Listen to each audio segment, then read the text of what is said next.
देखिए प्रयागराज महाकुंभ की वो सच्चाई जो आपको कोई नहीं बताएगा।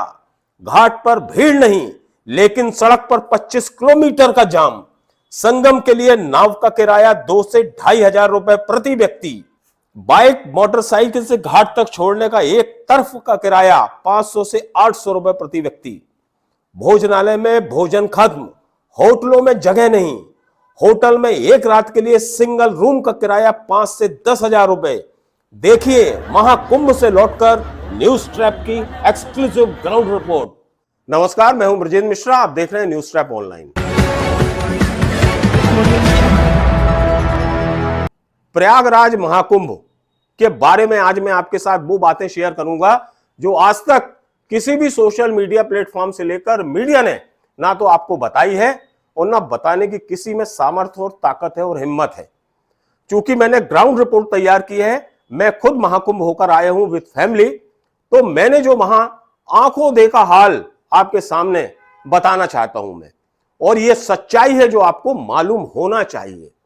प्रयागराज महाकुंभ वास्तव में अद्भुत है, अलौकिक है, और वास्तविकता यही है कि यह धर्म इतिहास की एक बहुत बड़ी इबारत लिखने वाला महाकुंभ है। लेकिन आपको यह भी मालूम होना चाहिए कि महाकुंभ का दूसरा पहलू क्या है। सबसे पहले हम बात कर रहे हैं ट्रैफिक जाम की। प्रयागराज से लेकर आप जिस शहर से रवाना हो रहे हैं, आपको हर जगह गाड़ियों का लंबा काफिला रोड पर जाम मिलेगा। और सबसे बड़ी बात यह है कि जो घाट है, चाहे वो अरेल घाट हो चाहे संगम घाट हो, वहां पर भीड़ नहीं है, वहां इतनी संख्या में लोग नहीं है, लेकिन पूरी भीड़ सड़क पर है ट्रैफिक जाम में। पुलिस ने थोड़ी थोड़ी जगह दूरी पर बैरिकेड्स लगा के रखे हैं। जितने भी 4 व्हीलर आते हैं, जितने भी बड़े वाहन आते हैं, उन सबको रोड पे रोक दिया जाता है। ये देखिए आप नजारा। ब्रजेंद्र मिश्रा, और आज मैं आपको प्रयागराज की ग्राउंड रिपोर्टिंग दिखा रहा हूं। चूंकि प्रयागराज के सफर में हम लोग हैं, तो आप देखिए कि किस तरह का ट्रैफिक है, किस तरह का जाम है।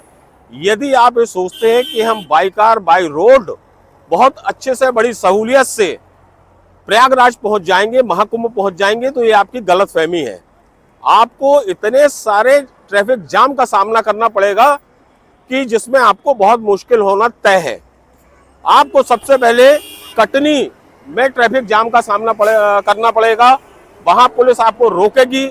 उसके बाद जैसे ही आप बढ़ेंगे तो फिर मैहर में आपको रोका जाएगा, मैहर के बाद सतना में रोका जाएगा, और फिर आप रीवा पहुंचेंगे तो रीवा में पुलिस बैरिकेड लगा के आपको रोकेगी। और हर जगह हजारों लाखों गाड़ियां इसी तरह रेंग रही है सड़क पर।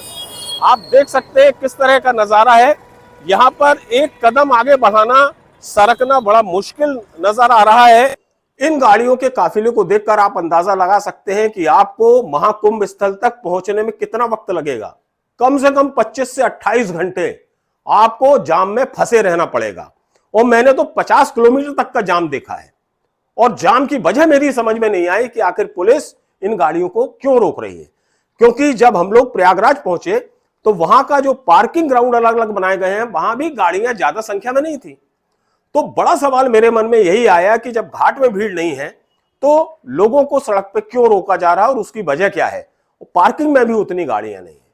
बहरहाल ट्रैफिक जाम के कारण लोग दहशत में आ गए और पुलिस ने भी मुनादी पीटना शुरू कर दी। अब आप देखिए, यूपी पुलिस को जो काम करना चाहिए वो एमपी पुलिस कर रही है। और कहां से कर रही? सिहोरा से, कटनी से, मैहर से, सतना से, रीवा से मुनादी पीटी जा रही कि सब लोग लौट जाएं, ट्रैफिक जाम है, वहां आप फंस जाएंगे, बिल्कुल तय बात है, क्योंकि पुलिस ने तो रोक के रखा है। और मुझे नहीं लगता कि ऐसा जाम करना चाहिए पुलिस को। यह पुलिस के द्वारा तैयार किया हुआ ट्रैफिक जाम है जिसकी जरूरत नहीं थी। क्योंकि घाट में अगर उतनी संख्या में लोग हों तो गाड़ियों को रोकना समझ में आता है, लेकिन जब घाट में भीड़ ना हो तो ट्रैफिक जाम क्यों किया जा रहा है, यह बहुत बड़ा सवाल है। आइए अब हम आपको दूसरा पक्ष दिखाते हैं। वहां यदि आपको संगम जाना है तो आपको जो मोटर बोट वहां चल रही हैं, सरकारी नियंत्रण में चल रही हैं, 2 से 2,500 रुपए प्रति व्यक्ति देना पड़ेगा, तब आप संगम तक पहुंच पाएंगे। आप कितना भी जोर लगा लें, कितना भी मोलभाव कर लें, 2,500 से 2,000 पे ही आएगा वो नाविक। क्योंकि ऐसा वहां के पुलिस अफसरों का, प्रशासनिक अधिकारियों ने उनसे बोल के रखा है। एक घोषित अघोषित रेट वहां चल रहे हैं। तो चूंकि विद फैमिली लोग जाते हैं तो उनके ऊपर ये 2,000 रुपए प्रति व्यक्ति के हिसाब से बहुत बोझ हो जाता है। तो बहुत से लोग फिर नाव से नहीं जा पाते, अरेल घाट में ही नहाते हैं। और अरेल घाट भी उतना ही पवित्र है जितना संगम है, लेकिन चूंकि लोगों के मन में रहता है, एक विश्वास है कि हमें संगम में स्नान करना है, तो लोग मजबूरी में नाव वाले को कुछ लोग दे देते हैं उतना पैसा जितना वो मांग रहे हैं, और वहां स्नान करते हैं। और जो पैसे नहीं दे पाते वो फिर दूसरे घाटों में स्नान करते हैं। 30 पुल हैं इस महाकुंभ में, लेकिन पता नहीं क्यों इन पुलों को बंद रखा है। ऐसा लगता है कि इन पुलों को बंद रखने के पीछे यह उद्देश्य है कि घाट पर, एक ही घाट पर बहुत भीड़ नजर आए। और 2 मेन घाट हैं, संगम और अरेल घाट। यहां पर भीड़ 24 घंटे दिखती रहे, कैमरों में दिखती रहे, ताकि जो अधिकारी हैं अपने आकाओं को बताते रहे कि कितनी भीड़ है। कुछ मुझे वही समझ में आया जो पीपा पुल से लेके तमाम पुल बंद रखे गए हैं। अब इसके बाद हम आपसे बात करते हैं कि मोटरसाइकिल वाले, बाइक वाले, उनका किराया। बाइक ऊपर पुलों पे चल रही है जो घाट तक एक तरफ से छोड़ने जाती है, और उसका किराया मालूम है आपको कितना? वो 700 से 800 रुपए मांगते हैं एक सवारी का। खचाड़ा मोटरसाइकिल है, लेकिन उसमें अगर आपको किसी वृद्ध को और किसी ऐसे अक्षम व्यक्ति को बिठाल के वहां घाट तक पहुंचाना, क्योंकि घाट तक पहुंचने की दूरी 3 से 4 किलोमीटर है, तो वो 500 से 700 रुपए प्रति सवारी मांगते हैं। और ज्यादा आप मोल भाव करेंगे तो 500 रुपए में आ जाएंगे। और ये सब पुलिस की निगरानी में हो रहा है। वहां मोटरसाइकिल वाले जो जरूरतमंद लोग हैं उनको सीट पर, अपनी पिछली सीट पर बिठालते हैं, और घाट तक छोड़ने का एक तरफ का पैसा 500 रुपए प्रति व्यक्ति ले रहे हैं, जो मुझे नहीं लगता कि ये उचित है। और पुलिस वाले भी उन मोटरसाइकिल वालों को बोल देते हैं कि फलाना व्यक्ति को छोड़ने जाना है, जो रेट हो तुम लोग तय कर लो, तो वो आपस में मोल भाव करके ये कर लेते हैं। मैंने स्पेशली कुछ मोटरसाइकिल वालों से पूछा कि आखिर इसमें तुम्हें कितनी बचत होती है और कितना पैसा कहां देना पड़ता है। तो उस मोटरसाइकिल वाले ने डरते हुए, नाम न बताने की शर्त पर, यह बताया कि साहब किसी को 2,000 रुपए पुलिस को देना पड़ता है, तो किसी को 2,500 रुपए डेली देना पड़ता है। ये बात उन मोटरसाइकिल वालों ने बताई। इसका मतलब ये हुआ कि ये पैसों में भी बंदर बांट होती है। चलिए, ये 2 मेन चीज हो गई। अब हम आपको बताते हैं कि इन घाटों पर पुलिस कितनी रहती है। घाटों पर आपको पुलिस बिल्कुल नजर नहीं आएगी, ये मान के चलिए आप। यदि आप पुलिस के सहारे हैं और ये उम्मीद करते हैं कि पुलिस आपको कोई मदद करे, तो पुलिस वहां आपको गुमराह करेगी। आप कोई भी एड्रेस पूछेंगे तो बहुत मुश्किल है कि आप सही ठिकाने तक पहुंच पाए, क्योंकि इसकी 2 वजह हैं। एक तो नए पुलिस वाले ज्यादा हैं वहां पर, जिन्हें वास्तव में वहां सेक्टर की और घाटों की बहुत ज्यादा जानकारी नहीं है। और कुछ पुलिस ऐसी भी है जिससे जानकारी तो है, लेकिन न जाने क्यों वो एड्रेस समझा पाने में फेल हो जाती है, एड्रेस नहीं समझा पाती। तो इसका खामियाजा आम आदमी को भुगतना पड़ता है। हाँ, वहां पर यह जरूर है कि जब वीवीआईपी कोई आता है, वो आते ही रहते हैं, तो उस समय आपको पूरी पुलिस देखने मिल जाएगी उनके इर्द गिर्द, और प्रशासनिक अमला आपको देखने मिल जाएगा। खुले आसमान के नीचे पूरी भीड़ गंगा के किनारे, वहां ठंड है, पड़ी रहती है कांपते हुए। पंडाल बहुत मुश्किल है कि आपको किसी को पंडाल नसीब हो जाए, वो तो बहुत किस्मत वाला होगा जिसे कहीं कोई पंडाल मिल जाए तो मिल जाए, अदरवाइज सबसे बड़ी दिक्कत है सीनियर सिटीजन यानी वृद्ध लोगों की, चाहे वो महिला हो, पुरुष हो या विकलांग हो। कायदे से इनके लिए अलग से व्यवस्था होना चाहिए, लेकिन मजबूरी में उन्हें या तो बाइक का सहारा लेना पड़ता है जो 500 से 700 रुपए प्रति व्यक्ति लेता है, या फिर खुद अपने दम पर जितना चल सकते हैं उतना चलना पड़ता है।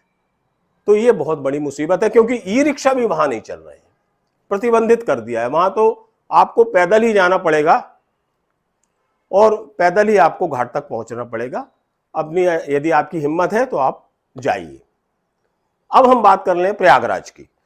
प्रयागराज देखने में कोई बहुत बड़ा शहर नहीं लगता। वहां पर प्रयागराज से, नैनी से जो घाट का मार्ग है प्रयागराज के लिए, अरेल घाट के लिए जो रोड जाता है, बिल्कुल सकरी रोड है वो, और वहां पर ट्रैफिक जाम, ट्रैफिक फंसा रहता है, और वहीं से पूरी पैदल भीड़ निकलती है। अब आप सोचिए कि वहां वाहन खिसक नहीं सकता, रेंगना तो दूर सरक नहीं सकता, ये स्थिति हो जाती है। और कम से कम 5-5 घंटे वहां गाड़ियों को खड़े रहना पड़ता है, जाम में फंसे रहना पड़ता है। जब किसी तरह भीड़ आगे निकल जाती पैदल वाली, तब ये गाड़ियां थोड़ा सा सरक पाती हैं, आगे बढ़ पाती हैं। और फिर कुछ किलोमीटर चलने के बाद सामने आपको बैरियर दिखेगा, जहां से आपको पुल का रास्ता आपको जाना है। गाड़ी वाले ये सोचते हैं कि हम यहाँ बैरियर तक पहुंच जाएंगे तो हमारी एंट्री पुल के लिए हो जाएगी, घाट के लिए। लेकिन नहीं, जैसे ही आप उस पुल के एंट्रेंस पर पहुंचेंगे तो जो पुलिस वाले हैं वो पूरी गाड़ियों को बाजू वाली रोड से डाइवर्ट कर देंगे। अब चूंकि वहां पूरे हिंदुस्तान से लोग आ रहे हैं, उन्हें तो रोड मालूम नहीं, तो वो गाड़ी वाले बेचारे जो 8-8 घंटे 6-6 घंटे जाम में वहां फंसे थे, गाड़ी मोड़ देते हो। जैसे ही गाड़ी मोड़ के निकलते हैं तो पता चलता है वो तो सिटी में आ गए। मतलब सिटी में आ गए, मतलब आपको फिर नए सिरे से अब पैदल आपको जाना पड़ेगा घाट के लिए, गाड़ी कहीं खड़ी करिए। अच्छा, ऐसा भी नहीं है कि पार्किंग में बहुत ज्यादा भीड़ हो, बहुत गाड़ियां खड़ी हो तो ऐसा लगे कि साहब गाड़ियों को सड़क पर रोकना जरूरी है। लेकिन पुलिस वालों का जो मैनेजमेंट है वहां, वो बिल्कुल समझ से परे है और पुलिस बिल्कुल भी नजर नहीं आती।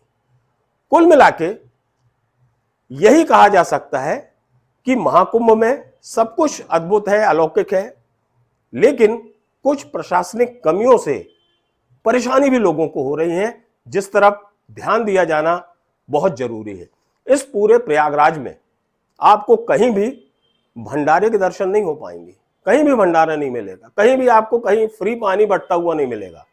आप यदि आप जा रहे हैं तो आप खुद पानी लेके जाइए, भोजन की व्यवस्था खुद करिए, अन्यथा आपको भूखा प्यासा तो रहना ही पड़ेगा। और जो 4 व्हीलर वाले हैं उनके लिए तो बहुत बड़ी मुश्किल है। प्रयागराज की जो होटलें हैं वो पूरी हाउसफुल है। एक तो होटल भी बहुत स्टैंडर्ड की नहीं है, जो भी है वो भी भरी हुई हैं। जो भोजनालय है वो बहुत स्टैंडर्ड का नहीं है, लेकिन वहां खाना खत्म, आपको खाना ही नहीं मिल पाएगा, क्योंकि भीड़ इतनी पहुंच रही है वहां पे कि भोजन बच ही नहीं पाता उनके पास से, तो आपको भोजन नहीं मिल पाएगा। किसी तरह किसी होटल का कोई कमरा यदि आप रेस्ट करने के लिए लेना चाहते हैं, तो यदि आप बहुत किस्मत वाले हुए और कहीं एक कमरा मिल गया तो उसका 5,000 न्यूनतम किराया आपको सिर्फ रात को सोने भर का लगेगा 5,000 रुपए सिंगल रूम का, और वो भी कमरा मिल जाए तब, अदरवाइज कमरे भी नहीं है। तो ये स्थितियां हैं जिससे वहां लोग परेशान हैं, चूंकि ऑल ओवर इंडिया से लोग वहां महाकुंभ में पहुंच रहे हैं। सबकी इच्छा मोक्षदायिनी गंगा में डुबकी लगाने की है, गंगा यमुना सरस्वती में डुबकी लगाने की है। तो लोग किसी भी तरह की परवाह ना करते हुए वहां पहुंचने की कोशिश कर रहे हैं और पहुंच रहे हैं। और जो लोग बहती गंगा में हाथ धो रहे हैं, जो मौके का फायदा उठा रहे हैं, उनको भी, इन भक्तों को बेचारे जो दूर दराज से लोग आ रहे हैं, उन्हें सब कुछ झेलना पड़ रहा है। और किसी भी तरह अपनी जो इच्छा है, मनोकामना है, उसकी पूर्ति के लिए घाट तक पहुंचना उनके लिए बहुत जरूरी भी है, आवश्यक भी है, और उनकी मजबूरी भी बन गया है, जिसका फायदा वहां के दुकानदार और वहां के तमाम जिसको मौका मिल रहा है वो उन मजबूरियों का फायदा उठा रहा है। ये सच्चाई है। मेरे कहने का तात्पर्य ये नहीं है कि मैं कोई नेगेटिव बात कर रहा हूं, मैं वही बात कर रहा हूं जो मैंने अपनी आंखों से देखी है, मैंने वहां महसूस किया है, लोगों से चर्चा की है, लोगों की परेशानी जानी है, और वहां मैंने खुद देखा है कि वहां पुलिस का ना तो कोई ऐसा विशेष पहरा है, ना पुलिस किसी तरह की किसी को कोई मदद कर रही है। हाँ, पुलिस का ध्यान सिर्फ वीवीआईपी की तरफ जरूर रहता है। जब वीवीआईपी वहां कोई पहुंचते हैं तो वहां पे आपको अमला देखने मिल जाएगा, लेकिन आम जनता की तरफ शायद ही पुलिस का भी ध्यान देती हो। ये मैंने बहुत नजदीक से, बहुत बारीकी से देखा है।